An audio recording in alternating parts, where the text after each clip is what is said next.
tell you what, before we go to questions, so you've told us this story about where you were.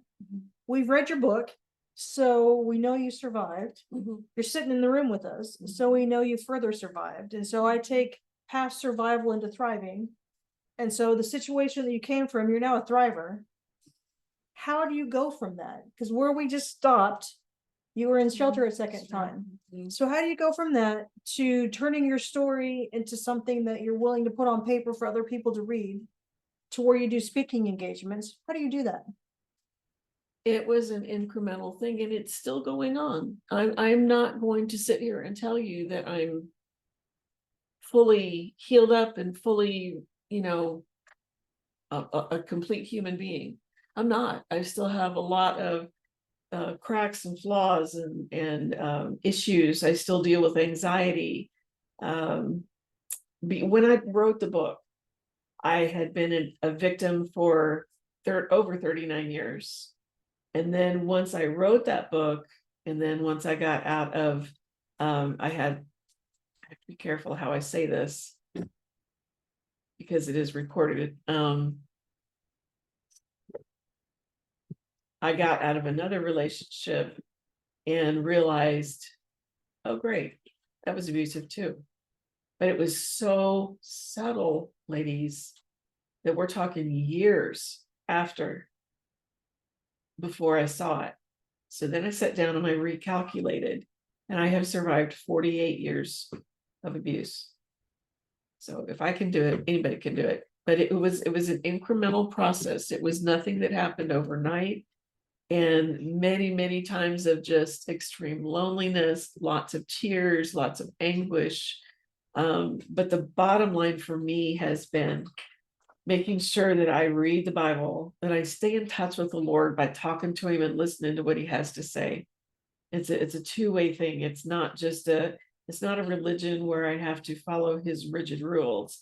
It's a relationship, just like she and I talk back and forth. It's the same way with the Lord. And that has been what has gotten me through. I've stayed close to people that also are Christians, and that has given me strength to hear what they have to say, and they listen to me. I listen to them. It's been a growing process.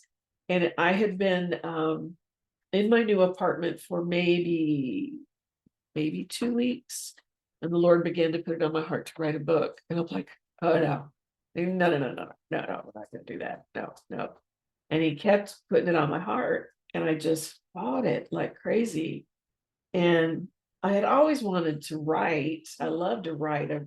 Ever since I was a kid, loved to write, but that just seemed too daunting. Well, then I get this out of the blue phone call that lasted about 2 hours from a friend of mine. And she said, as she's talking to me, she's just checking on me to see how I'm doing. And she said, I really believe you're supposed to write your story make it into a book. And I started bawling. I was like, okay, Lord, I hear you. That's your confirmation. And she said, and I really think there's somebody there in Branson that's going to pay for the publishing. Because I didn't have 2 pennies to rub together. And I said, okay. And that just gave me the faith to believe that, I don't know. I don't even know how to explain that, but it gave me the faith to believe, okay, the Lord already confirmed, and I had not told a soul about what he wanted me to do to write the book. And so over a course of about 8 years, it took me to write, because I would write and it got to the point that I couldn't write anymore. It was too painful. And so then I would stop writing, and then wasn't long and I could just feel the Lord like almost tapping me on the shoulder. You need to get back to writing the book. And sometimes there were gaps of a year, sometimes it was 3 months, but it was always a long gap, because it's so, ladies, it's hard to relive all of that. And I went through a period where I got angry with God. I said, I don't understand this. Why do you want me to relive the worst moments of my life? Why? What's the purpose in it?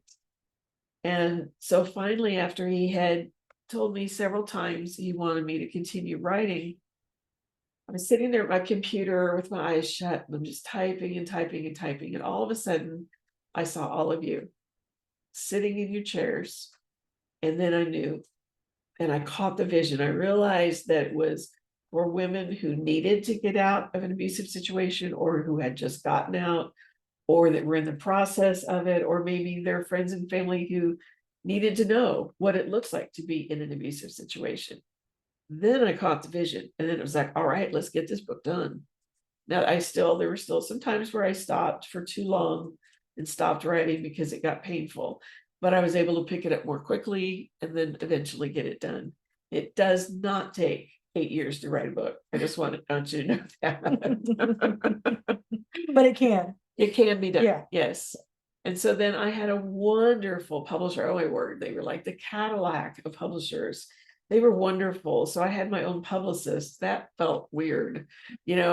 Somebody would be in the room and here's my publicist calling. And I said, sorry, my publicist is calling. It's really weird to even say that.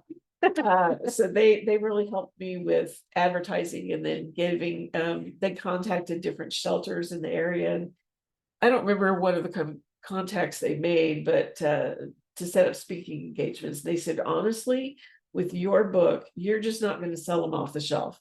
People are just not going to want to buy them. They're going to buy them after they hear you speak. I said, okay, cool. So that's what I've done. And I'm telling you, I feel like the speaking that I've done that's what I'm here for. It just feels so fulfilling to be able to tell my story, or tell a portion of my story, and something that ties right along with it. Oops. Oh, you're fine. I don't fulfilling. I don't know another word just to use. Why'd you call it Free to Soar? Well, I had a different title in mind, and so the lady who did the editing, and I don't remember what all else she did in the book, she recommended 3 titles, and that one just jumped out at me. It was like, yes, that's it. And so their art department put together the cover, and I'm not an art person, so I loved what they did, and I just went with, I don't think I had any recommendations on the cover that they did for me at all. Awesome. And the rest is history. Pretty much. Or herstory. Oh, very good. Very good. And I have the audiobook is being processed. So I have a guy who has been fighting stage 4 cancer, and he's helping me get that done into an audiobook. He's helped me do a little bit of a rewrite on my book, and I think that is now uploaded. So if you order it, you can get it. And the ebook, yeah, he helped me with the ebook. Listen, it's insane. I'm on my 3rd publisher, and each publisher has a different system of how you upload your book into their system. And it's like taking your brain out and you stretch it, like Play-Doh, and you do this with it, you do it upside down, and you do this, and you keep messing with it, and then finally you're supposed to cram it back in, and it all makes sense. And that's what it's like, unless you are a good techie person. And I'm not a techie person. Sounds painful. Very painful. So the 3rd time I said, can you please take this? And he said, sure. So I've been paying him, as he does the work, that sort of thing. So, yeah. And it's a great book. Thank you. It's very inspirational. It's a journey. She takes you on a journey. If you haven't read it, has everybody read the book? And you can instantly relate to the story. And then as you continue to read, you can see how you evolve and how you grow and change and become this empowered survivor. And you can find your own sense of survival and empowerment through another person's words. And so I'd recommend reading it. It's worth it. And if you want, you might want to consider having your family. You had talked earlier before we started recording about your family not understanding what you've been through. And that might be something to give to somebody, or lend to them, or whatever. Remember, you might not get it back. I've had that happen with people that have, I've signed them over a copy and then they say, and then I never got it back when I lent it to so-and-so. But lend it to them so that they can understand from, at least from my perspective, what it was. And then that will give them questions to ask you. Well, did this happen to you too? Well, honestly, and that's a good question. I feel like I'm still learning that. After 48 years of not being able to really make my own decisions, somebody had mentioned that earlier, I still have trouble making decisions. I came down here to celebrate 20 years of freedom. From Saturday marked 20 years from when I had left my ex. And so I came down here with my youngest son and his boys and our dogs, and to celebrate.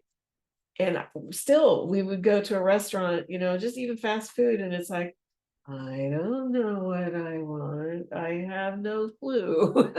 So if I know ahead of time, then I can kind of, am I hungry for chicken? Am I hungry for that? What am I hungry for? And kind of, narrow it down before I even get in there. That helps me with the decisions. But that's been a process. And I remember one night that I was working, and I was working a second shift at that point in a different job.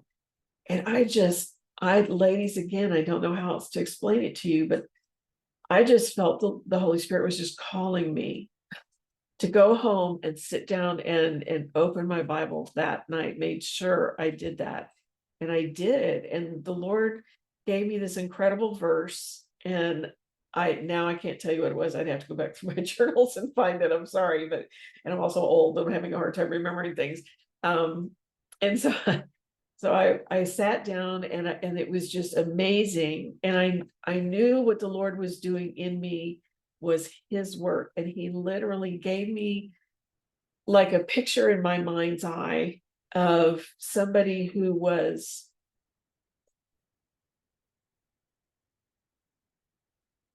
interesting to listen to, could capture your attention, and was having fun doing it. And I knew he was wanting to do that in me, and he was wanting to make me that way. And if you'd known me before, you'd say that was not you. I used to literally purposely talk myself into being sick in junior high in speech class because I didn't want to get up there and give a speech. And the fact that I've been doing this and it's fulfilling for me to speak, that's only God. So other than that, I really don't have an answer for you. I know that from that night on, there was a difference inside of me, and I knew he had done his work. Does that answer your question? Well, and so I wonder if part of that is you make the choice every day. Yes. Yes. And I think there's a lot of that we forget sometimes is you have to make a choice to be intentional. So I make the choice to intentionally not be a victim today. I make a choice to intentionally be empowered today. I make a choice to intentionally see the strength in myself today, or find the pieces of me that I love, and I intentionally choose those, and I focus on those are the things that I love. And so then that gives me the strength, gives you the strength, because you're intentional about it. Well, and while you were saying that, that's really, really good. Yes, that's exactly it. I also have chosen not to take part in a pity party. Oh, my life has been so hard. 48 years of abuse. I don't know what I'm gonna, and how do I do what I do, and it's like, no, I'm not gonna stay. I have a purpose. I really believe that doing the YouTube videos and speaking, having written a book, and I've got like 9 more books on my heart to write. So it's not like 72 years, something like 72 that. year of writing. In addition to my age now. Yes. Right. That's doable. Absolutely. So it's like, no, I am going to continue on. Sometimes I do need a good cry. I mean, we're women, we understand that. Sometimes you need to just watch that movie that's going to make you cry and get all that sorrow and grief out. We talked about that a few episodes ago. I don't know if we've put them on YouTube yet. I don't think they have yet. Okay. Pretty much the majority of my life, I felt like I'm stuck. And honestly, I know now, I didn't know at the time while I'm in the midst of all those emotions. That I'm the only one that can do that. It's I make the choices myself, to keep moving and not be in limbo. And I don't know if that even makes sense with your question. You know what? I'm glad I brought this. I want to show you my journaling. Excuse me, Bubbles. So I had heard a lady on the radio say something about her journaling and how she would write on the scratch pieces of paper, junk envelopes, that kind of stuff. Yep, junk mail. And then she would take it and she'd throw it away in a public trash can. Oh. And I thought, oh, that's perfect. The stuff that I needed to journal, I wanted no one else to ever read ever again. Excuse me, baby. And so I thought, okay, how can I do that? So then I would take paper and I would journal, and then I would fold it a certain way, and I would put it in a certain spot in my purse. And then when I did go out in public, put it in the trash can. Nobody knows what I just put in there. And nobody's going to come after me and reach in there and pick it up and read what I wrote. Then I got to thinking, I heard how in the Soviet Union, back when it was the Soviet Union, that paper and like school supplies, they were so priceless. And so they would give schools maybe like one pad of paper, like a legal notebook or legal pad for the office. And the first person would write in pencil on there until they were done with that legal pad, and the whole thing back and front would be legal in pencil. Then the next person would get it and they would write maybe in blue pen. Okay, and so that way it kind of covers up the pencil. Then the next person would write in a darker ink, maybe black, and so that it was used over and over again. It was that priceless, and they were that literally that broke. All right, and I'm like, I can identify with that. So then I converted it to my method of journaling, and this is what I do. So I literally just sit there, and I can sit there in the dark. And the best time for me to do it is right before I go to bed. And I don't have to have good penmanship. I don't have to spell correctly. I don't have to have perfect punctuation. I'm just writing over and over and over and over and over and over and over and over and over and over and over. But you know what happens? And you don't see that when you look at this, but it gets all that poison out, all of that out. And I'm getting to where I need to sit down and do some journaling again. I know I do. I feel it. After being back here and meeting with different people and just seeing where I came, to escape. And it's been a good, but yet it's also been an emotional trip. This is the first time I've been back in 11 years. And yeah, there's just a lot of stuff that I need to sit down tonight and just, I had actually several, God's been so good to me. I had so many people that I knew that I could go to and pick up the phone and call them, and we could just pick up where we left off. Yeah. And they were there for me, and they're still there for me now that I've moved again out of this area, and they are in my life on a regular basis, and they totally get me. They're the people that I said at the beginning, they said, I said, well, you knew, I told you what all was going on. And they said, I had no idea you were going through all of this. I had no clue.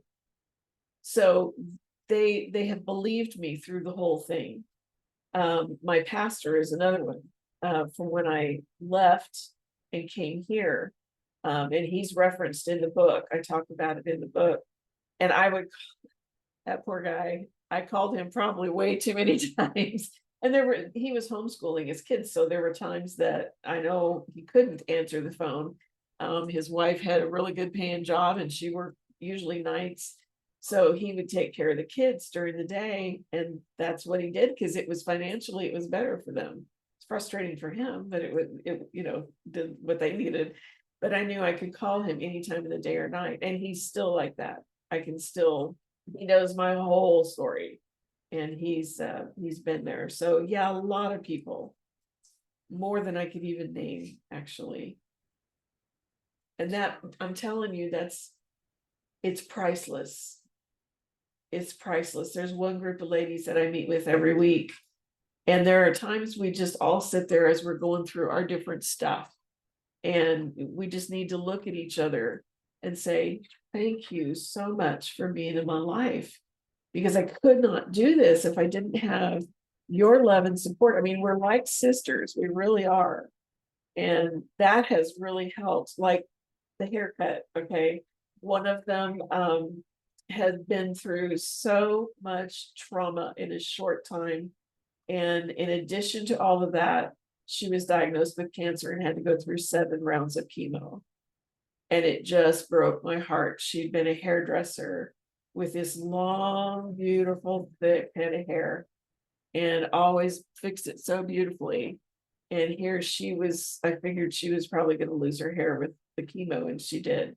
And I said, you know what? I'm going to shave my head to support you. And I want to do that for you. I want to walk as much in your moccasins as possible. And I'm not going to know what chemo is like. And I'm not saying I want to sign up for it, but it gave me something to identify with her. And that support system is what makes all the difference in the world. I mean, we talk about that all the time. Yes. Having support makes all the difference in the world. As far as somebody who's going through this journey and they're doing it alone, it's going to take 100 times more challenges and be 100 times rougher than having a support system. And honestly, if you got 1 or 2 people in your life that you can totally trust with your stuff, you got a gold mine. It doesn't have to be 15. Seriously, 1 or 2 makes all the difference in the world. Hang in there. I'll tell you one person that you always have. And I'll tell you what, if you ever feel like you're totally alone and you have nobody, you call this crisis center. And look at these 3-4 women that are in here right now. And they are here for you. I know they are. You know, one of the hardest things, especially when you've been through a re-traumatization, is what you're talking about. And when you feel like you're completely alone, one of the hardest things you can do is trust somebody. And so, you know, a little while ago when we were talking and I said, did you trust somebody because you came in here? No, you didn't. Yeah.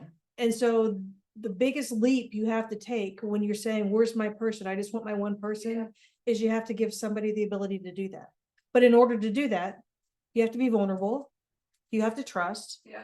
And you're putting yourself out there again. And so when you've come from a place where you've been hurt, to put yourself back out there again is super scary.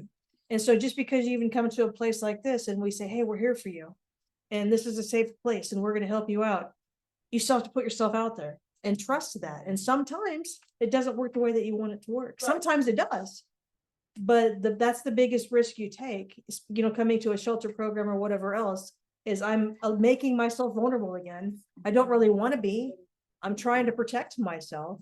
And sometimes we feel alone when we're not really alone. Yeah. Thank you. But we're carrying so much on ourselves. You know, I just heard you say, I'm a mom and I'm trying to take care of my kids. And so I have to be strong for my kids.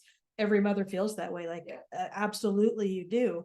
But it's really hard sometimes to let yourself not be strong for a minute, because who knows, the second you're being the most vulnerable with the person you're trying to build a connection with, the kid's not going to come running in the door.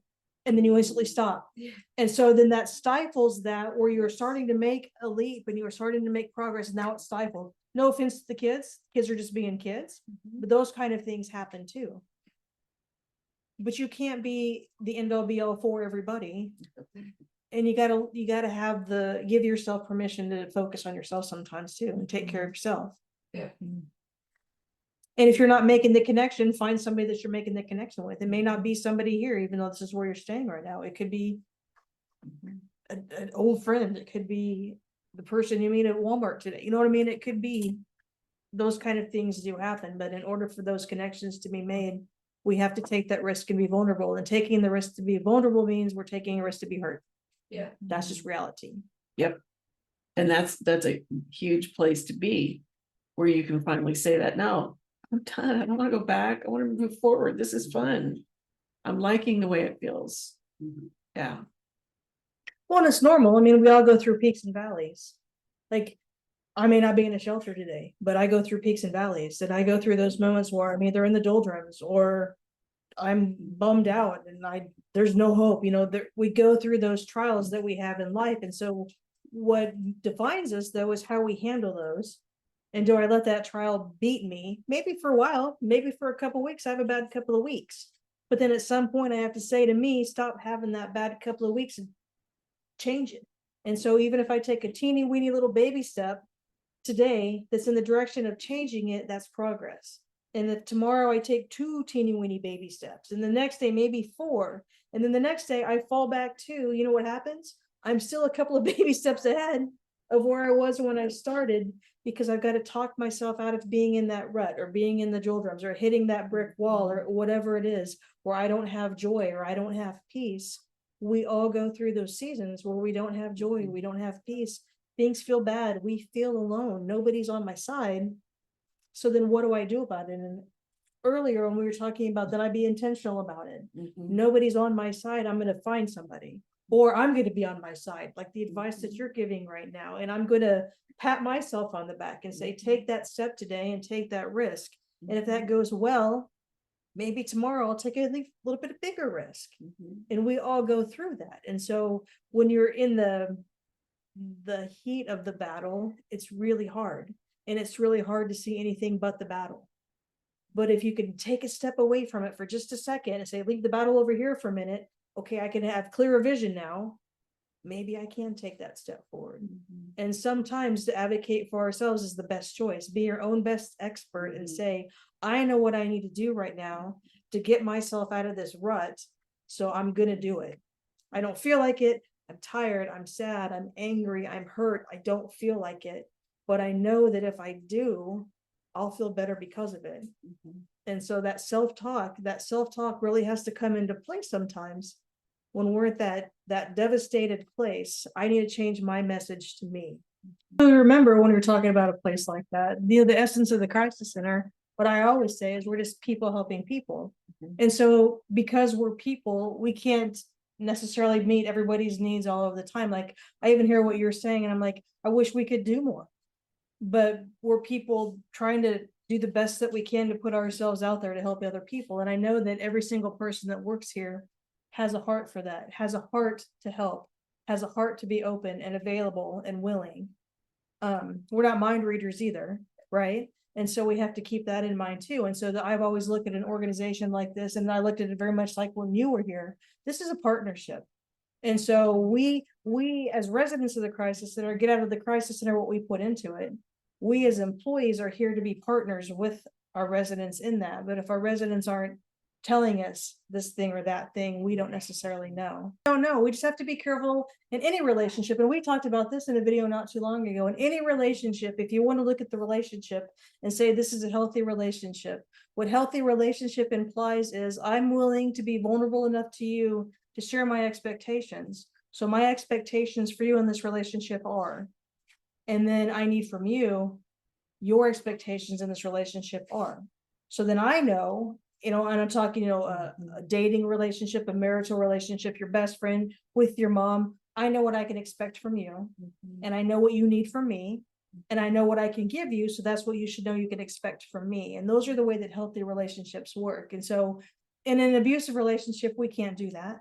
We can't say this is my expectation and this is how I need you to treat me, or whatever else. But that's why it's challenging then when we come to a place like that. The longer that you've been in a relationship where your voice is taken away and you're shut down and you're told what to do, the harder it is then to come out of that and say, hey, these are my needs.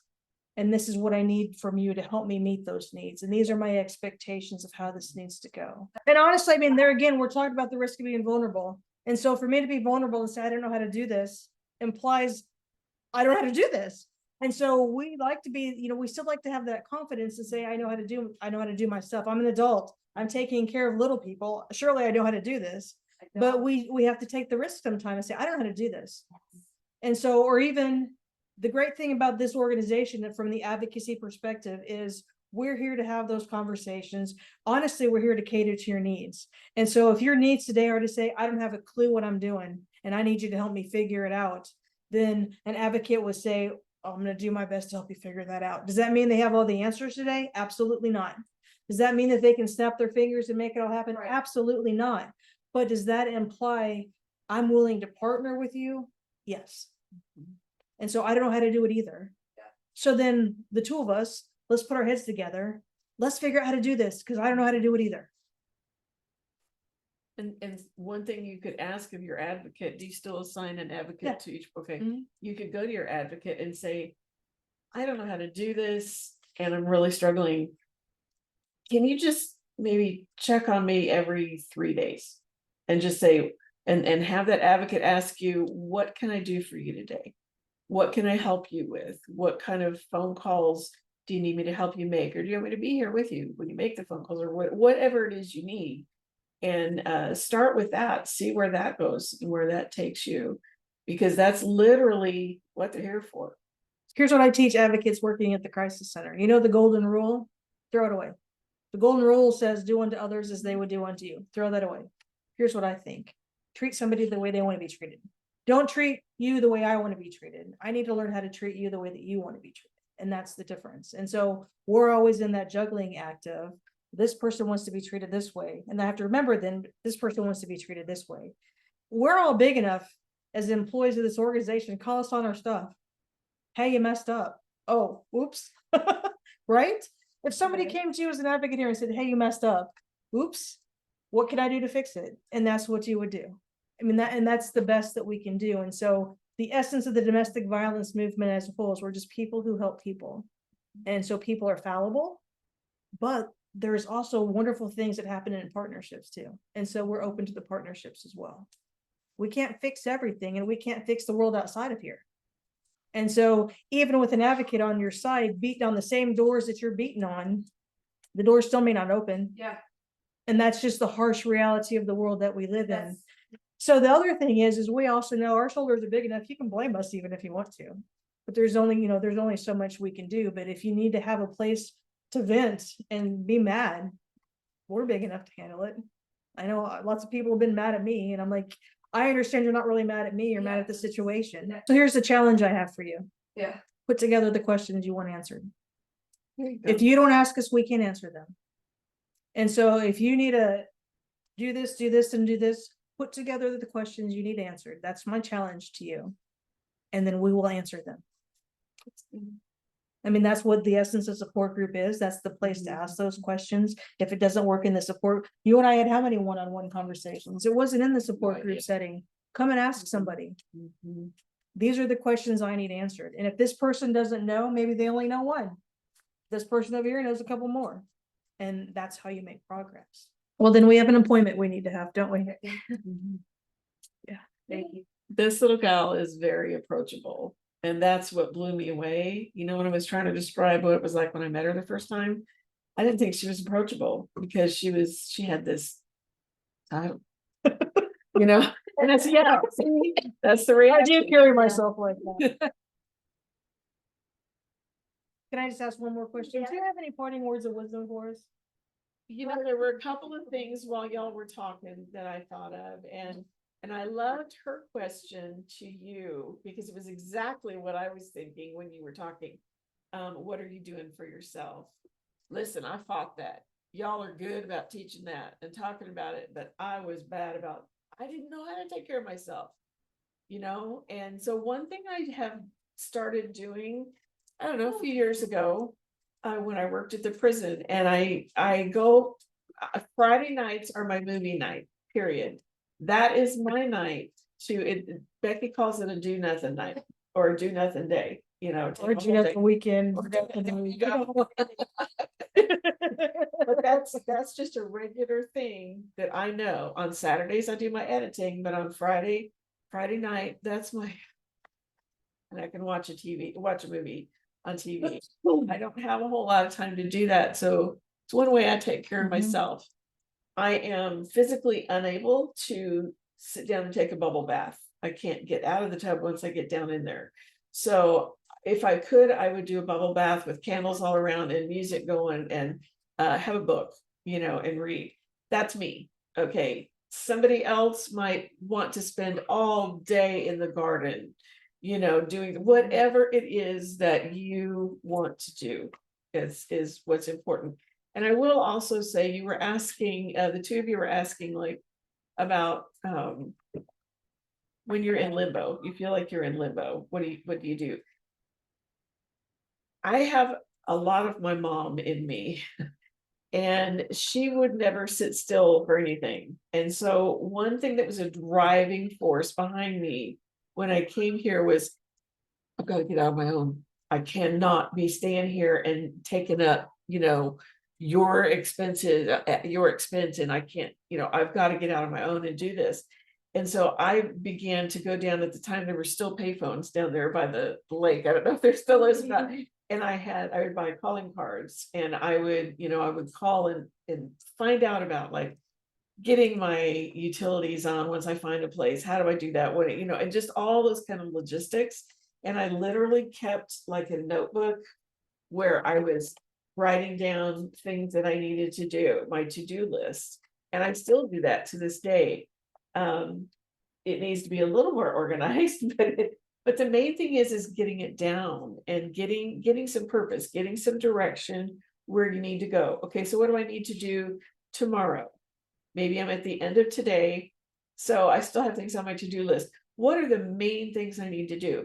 And you might put a bullet point over there or highlight it or whatever you want to do, put a sticker. Maybe you're a colorful person. Use a different color ink for tomorrow, whatever. I use my electronic calendar on my phone, my Google, and that tells me what I need to do today, and then I can erase it off. Everybody's different, do what works for you, but it helped give me direction and purpose. That helped. Yeah. And do nothing days are great. Oh my word, I can't cope without them. I Yeah. really can't. I had gone at least 2 weeks prior to this vacation, probably closer to 2.5 weeks or more, and without a day off. And I personally just can't cope with that. I need to have a day off. So I just want to encourage you ladies, you can do this. If I can do it after 48 years, you can do it. And I know you can. Please draw from the wisdom and the resources that these ladies have. They're ready. They're ready to help you. And I want to say that to all of you advocates, and to you, Becky, and to your board and whoever else supports you, how much I deeply, deeply appreciate what you're doing. I could not do what you do. And I know when I lived here and there were openings at the crisis center, I had people encourage me, oh, you understand, you could do that. You could. No, I couldn't. No, I couldn't. We know what we're made for and what we're not. I'm not made to be a nurse. I'm not made to be a doctor. I'm not made to be an attorney. And I'm not made to be an advocate or an executive director. That's not who I am. Not either. We know that. We love you, Becky. You're doing a great job. But you ladies can do this. Please just keep plugging away. Even if it's one teeny tiny little tiptoe baby step at a time, you can do it. Definitely. That's it. That's it. Yep. Thank you. You want to close? Thank you. She's a woman of few words. Can I just say what a joy it's been to have you sit next to me while we record? Thank you. Isn't this wonderful? It's so much better than me being alone in a room with sometimes Teddy showing up, watching Bubbles wag her tail in the background. I know, it's great. It's great. Yeah. And it's full circle. And so Yeah. what an honor to have someone who was here as long ago as you were Thank you. come back and share your words of wisdom with all of us. Thank you. And I look up to you and I respect you very much. Oh my goodness. So thank you so much for this opportunity to share the wisdom and the knowledge that we have.